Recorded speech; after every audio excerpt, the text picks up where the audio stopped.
Hey y'all, thanks so much for joining us today at The Heart. My name is Dominic Insenius. I'm the leader of this church community, and I'm so grateful that you have taken some time out of your day in your journey of faith to be a part of what God is doing here in the city of San Marcos. We have a saying around here, you don't have to go to church here to go to church here, and that means you are welcome to enjoy this message from your tablet, phone, or computer, wherever you're watching it on. Big things can happen when we expect God to move. So I pray today that God would speak to you through this message. The message today can encourage you and empower you to move throughout your week and what's next in your life. So enjoy this message.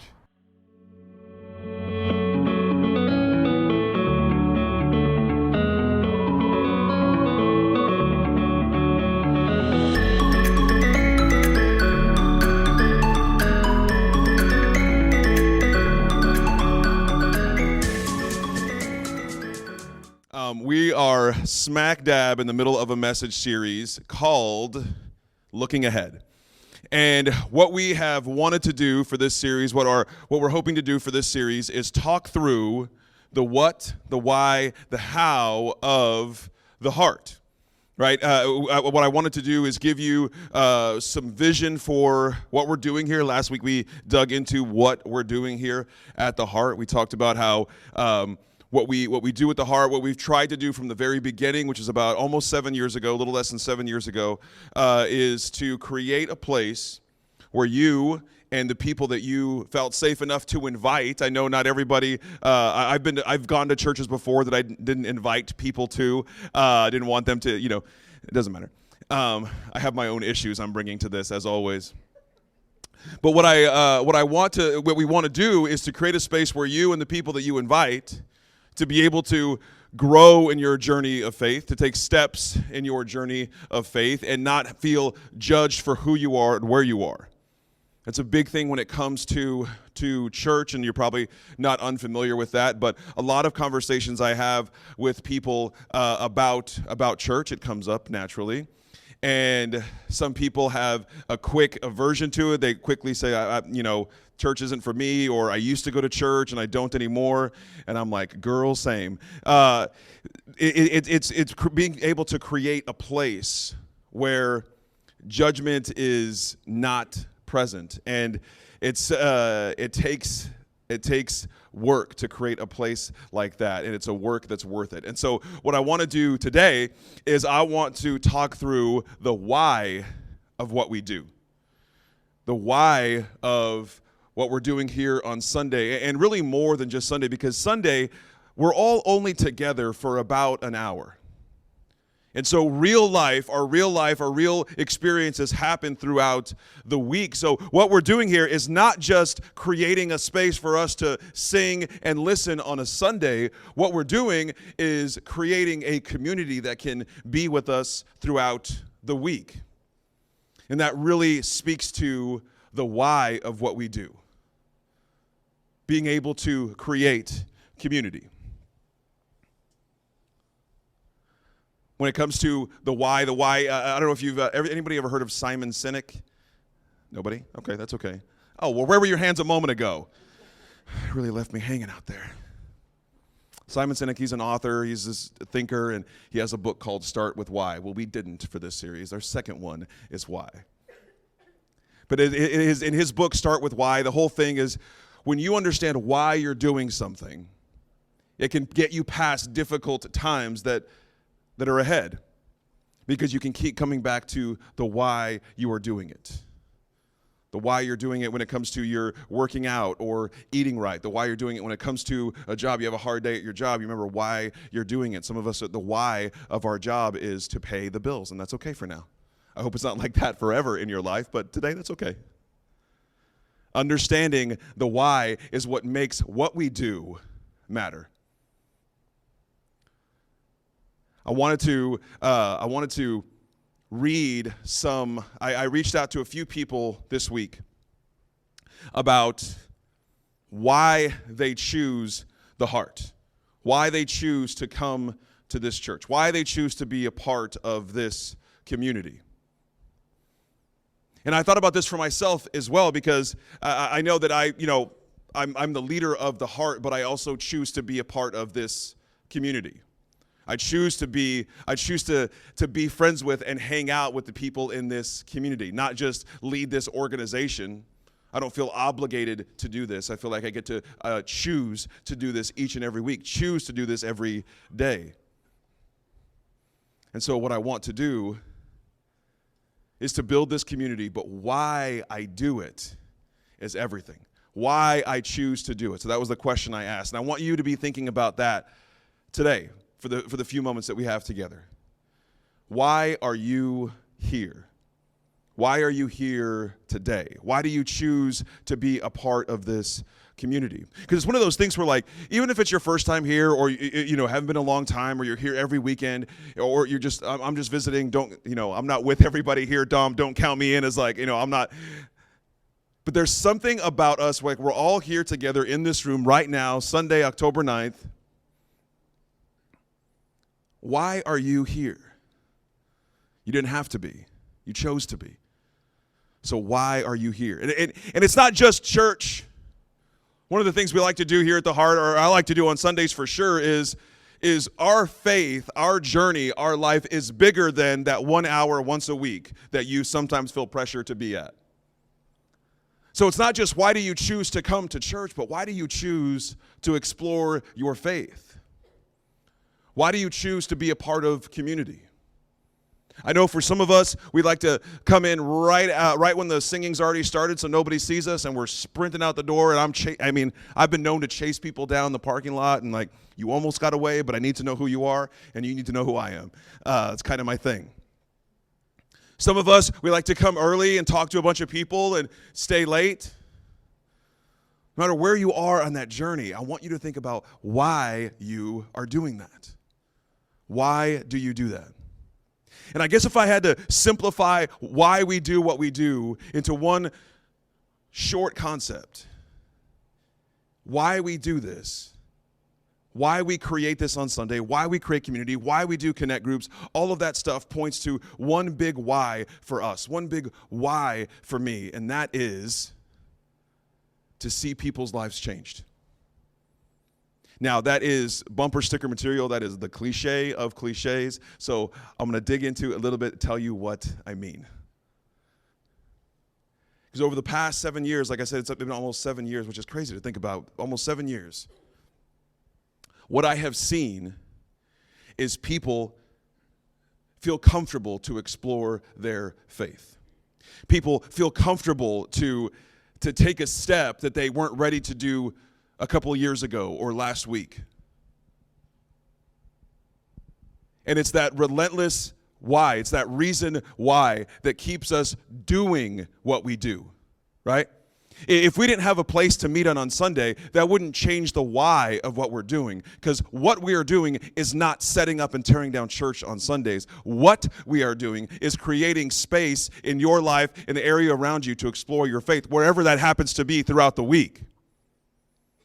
So what we do is only driven by why we do it. It will determine what we do.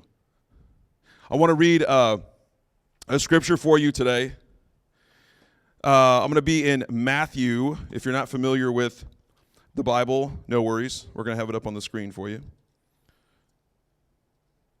So the book of Matthew is actually what is referred to as one of the Gospels. There are 4 Gospels in the Christian Bible: Matthew, Mark, Luke, and John. And these are different accounts of the story of Jesus, what Jesus did while he was on earth, the miracles that he was a part of, teachings he had, lessons that he would give others, some of the interactions he had with some of the religious people of the day. And so we're going to read in one of those 4 Gospels in the book of Matthew. And in this particular part, what I want to look at, this is going to be in the Message Bible, by the way, so your Bible might look a little bit different, read a little bit different. That's okay. It all just gives us a good perspective of what the authors of the Bible are trying to say. Now, what we're going to be reading in this is, if you could imagine it, Jesus is a problem for the current religious leaders. For so many years, hundreds of years, thousands of years. This is what communicating with God has looked like. This is how we honor God on the Sabbath. These are the things that you're allowed to do. It's been that way over and over and over and over and over again. So imagine you and I are living in this time where everything is done a certain way we know it is. And then there's this guy that comes, Jesus, and he is a problem because he's saying things like, well, we can connect to God in a different way. We can, the Sabbath was made for us. And so we can do what we want to on the Sabbath. I'm paraphrasing, which is, yeah, you're fine. Jesus comes in with these radical ideas. They were very radical at the time. You and I can look back now with 2,000 years of hindsight and say, oh, Jesus was just saying we should love people for who they are.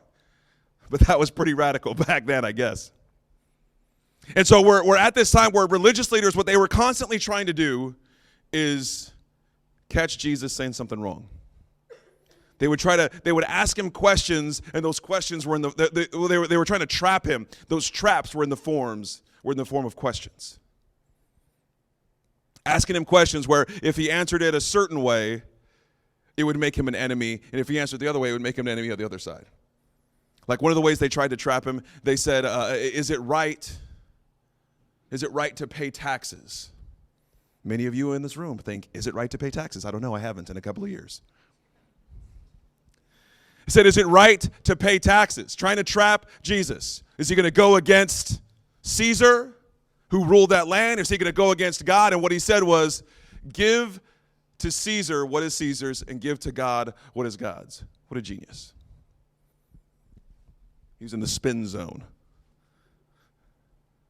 So they were trying to trap him. And in this particular thing, they're trying to trap him with what I'm about to read. That's why I'm setting it up for you, to give you the context. They're trying to trap him here. So I'm going to read a little bit before where we're at. This is 22. The Pharisees heard how he had bested the Sadducees. So the Pharisees and the Sadducees are two groups of very religious people, okay? So the Pharisees, this group, had heard that Jesus outsmarted the Sadducees. They gathered their forces for an assault. One of their religion scholars spoke for them, posing a question they hoped would show him up. So they're trying to trap him. And here's the question they asked. Teacher, which command in God's law is the most important? Which command in God's law is the most important? They're trying to trap him and get him to say something wrong, something they can argue with him against. And what I want to read for you today, this is Jesus' response to that. He says this: love the Lord your God with all your passion and prayer and intelligence. You might have heard it. Love the Lord your God with all your heart, soul, and mind. This is the most important, the first on any list. But there is a second to set alongside it. Love others as well as you love yourself. These two commands are pegs. Everything in God's law and the prophets hangs from them. So Jesus is saying all of the law, and that's not said lightly. There are a lot of laws. There are a lot of supposed tos and have tos and you shoulds.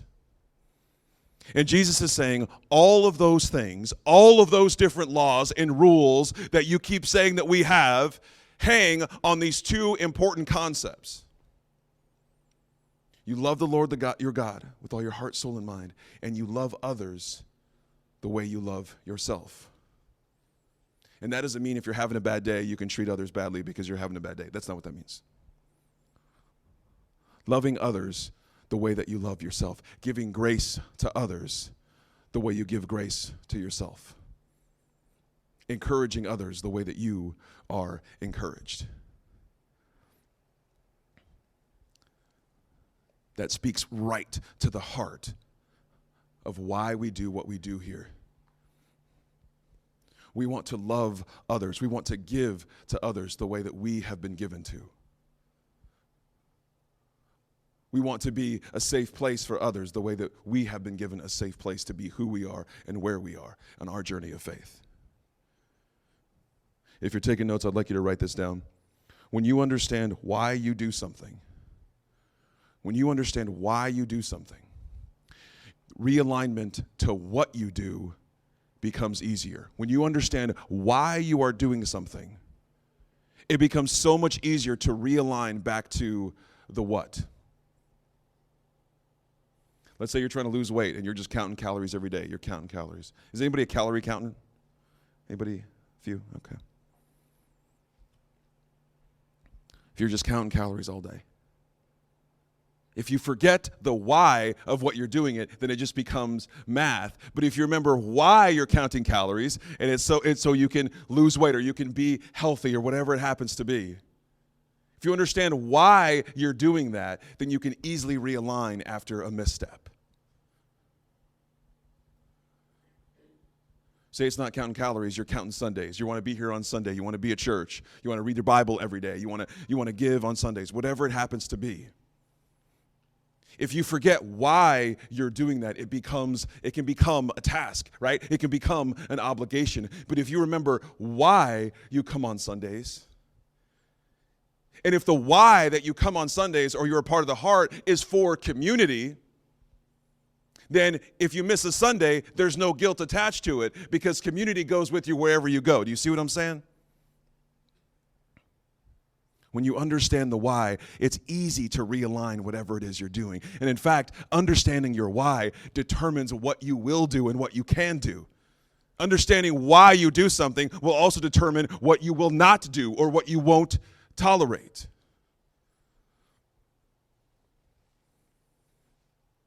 If you're taking notes, I want you to write this down too. Understanding your why takes work.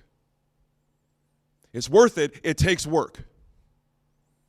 I asked a few people, like I said earlier, why do you come to the heart? There were several people. Why do you choose to be a part of the heart? There were several people who said, I need to get back to you in a couple of days. And I thought, that is so interesting to me. And not that I thought that was weird or wrong. I just thought that was so interesting. It's such a simple question, involves so much more than because it's close to my house. Because I can walk there, because it's by a coffee shop. And all those things might be true. Do you understand why you choose to explore your faith? Do you understand why you are here today? Because that's what I want for you. I want you to understand why. I want you to put in the work to understand why you choose to do what you do. Why do you follow God? Why do you trust God? That's a wild question to try to answer. Why do you pray? These seem like such simple questions, and they are not. This question that was asked to Jesus, which law is the most important? That seems like such a simple question. And there's so much power and juice behind this answer that Jesus gives. So there's two things. You got to love God with everything that you have and love others the way you love yourself. And I thought of an example, and maybe it can relate to you. A lot of times the examples I give are just me, and I'm living my life. So I want to give you an example. Okay, I want you to picture you get up for work, you go to work. Today was a tough day at work. You had a few meetings that went too long. You had a couple of bad phone calls, lost a client, whatever it is you do for your job. Your boss was giving you a hard time, or maybe you're the boss, your employers are giving you a hard time. Getting frustrated. You forgot to pull the chicken out of the freezer for dinner. Is that still a thing? I feel like when I was growing up, all my mom ever asked was to take meat out of the freezer and so we could have it for dinner. Is that anybody else? Is that a 90s thing? Why is everything frozen? Just some trauma I'm dealing with. So you forgot to do that, and you get in your car, you're after work, you get in the car, and it's on E. You were going to fill up this morning, but you forgot, you didn't have enough time, you woke up late, so now you have to go fill up. And you know if you fill up, you're going to hit traffic on the way home. Is this anybody's nightmare I'm describing? That's not what I'm trying to do. Stay with me, hang with me. So you get in the car, plug your phone in to charge, you start driving home. And you're so spaced out with whatever's going on in your life and the day you had and what you need to do when you get home that you didn't see the light turn from red to green. And somebody behind you, the 12 people behind you, and you think, well, I don't know what you think or what you say. I know what I would say, which I can't here today. And you think, like, give me a break. I've had a day, you know? I mean, you say all this out loud to each person behind you, but you're like, man, I mean, come on. I barely missed the light. I didn't see it. I was thinking of something else. Just had a tough day, you know? I wish people would give me a break when I'm driving. I just had a tough day. If only they knew I had a tough day. All right. You're not that person anymore. You're the person behind them. And you come up to a light, and you're in a rush to get home. You're in a rush to be wherever you want to be. That light turns green, and this idiot in front of you. What are you on your phone? Put it down. Go. I say that a lot. Go. And I do that with my hand in the car. That's where I take out a lot of my aggression. That's when I'm driving, which is a perfect place to do it. Go. If we're at a stop sign and there's me and another car, I go like this. Just to be a jerk. If I do this, that means I'm going.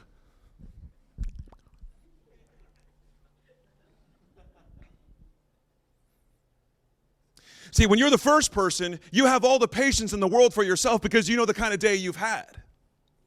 But when you're the other person, you're like, all I know about this guy is he's not paying attention to the light. What else is he paying attention to? What else is he looking at? He's in a car, in a road, in front of a red light. What else is he waiting for to happen? If it turns green. What if, and I'm not putting any traffic trauma on you, but what if we had a little bit of patience for people on the road the way that we have for ourselves? I used to feel like anyone who drove slower than me, moron, get out of the way. Anyone who drove faster than me, maniac, get out of their way. What a selfish, self-centered world I lived in. And I think that's the kind of thing I see when I read this is love people the way you love yourself, treat people the way you treat yourself. That's what I mean by that. That's why we do what we do at the Heart. Because we know that life can be difficult, trying. We know that we don't always have good days. Sometimes we have a little attitude. I know you guys probably don't. I have a little attitude sometimes. I wear my emotions on my sleeve. Is anybody else like that? Anybody emotions on your sleeve? Okay. I see it right now. Gosh, knock it off. Some of you are good at hiding, what's going on in your life. I am not. So I have people around me that have permission, if I've got something going on, to say like, hey man, you doing okay? And I already know that I'm not when they ask that. But they know, okay, Dom's being kind of testy. Dom's being kind of sassy. I've been known to be sassy. Dom's being kind of sassy. Something else must be going on. You see what I'm saying? It's one thing if like someone's having an attitude, and if you think to yourself, well, they're just a jerk, that is just a one-dimensional way to look at a very complex person. Now, I'm not trying to tell you what to do or how to act. What I'm trying to tell you is why we do what we do here at The Heart. Why it is worth understanding it. Why we do it is so people can find connection without having to deal with all the other stuff they have to deal with on their own. Why we do what we do at the heart is because we understand that sometimes you have a bad day and you miss the green light.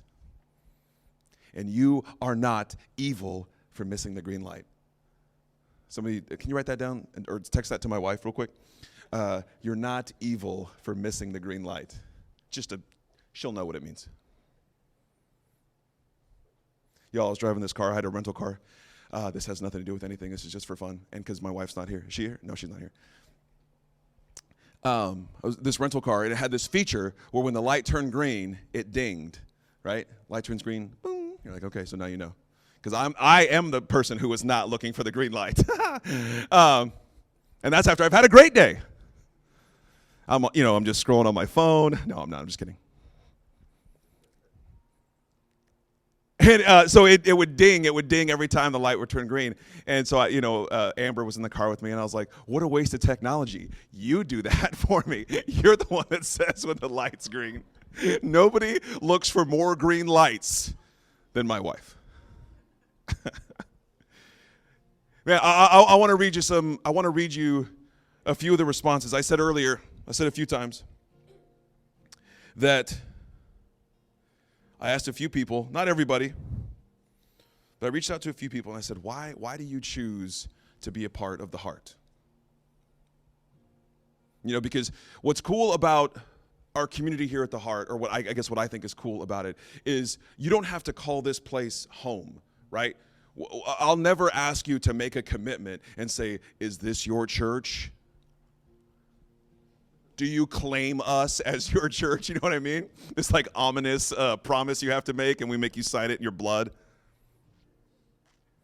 We have a phrase here that one of my favorite phrases is, you don't have to go to church here to go to church here. There's no membership class. You don't have to sign anything. You don't even have to go to church here, and you're still a part of the community. So I asked people, why do you choose to be a part of the Heart? I'm going to read you some of these responses. Someone said, I choose to be a part of the Heart because this community accepts me for who I am, exactly where I am. It allows me the opportunity to explore my relationship with God with no judgment. Someone else said this, I choose to be a part of the Heart because this community has shown me how connection, community, and belonging can transform lives.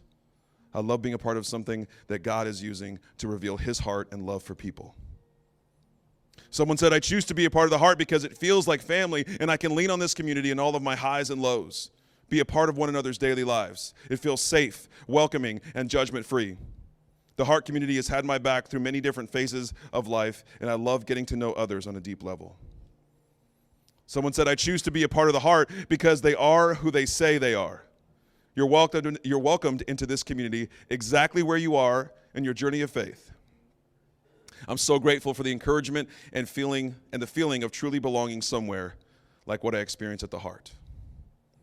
Someone said, why do I choose the Heart? That's easy.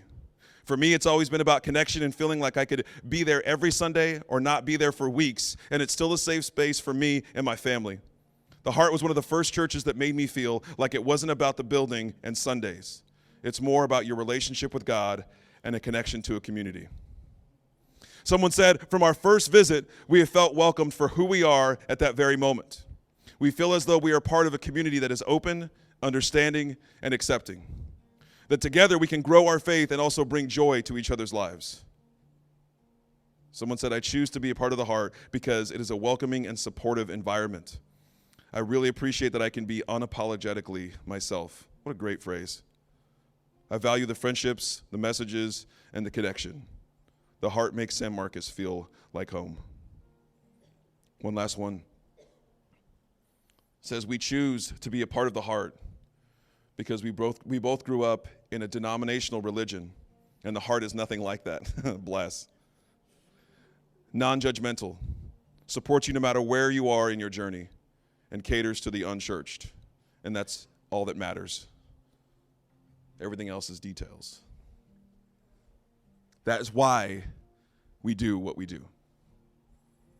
And my challenge for you today, what I want for you today, is I want you to tell someone, I want you to think about it and tell someone why you choose the Heart. Invite someone to come with you. Not because we need people here, not because we want to fill chairs,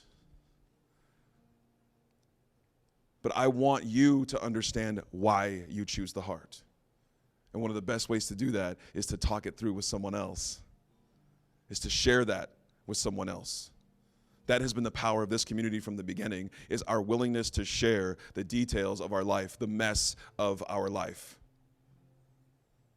I said earlier that, there's people in my life that have permission to say, what's going on with you?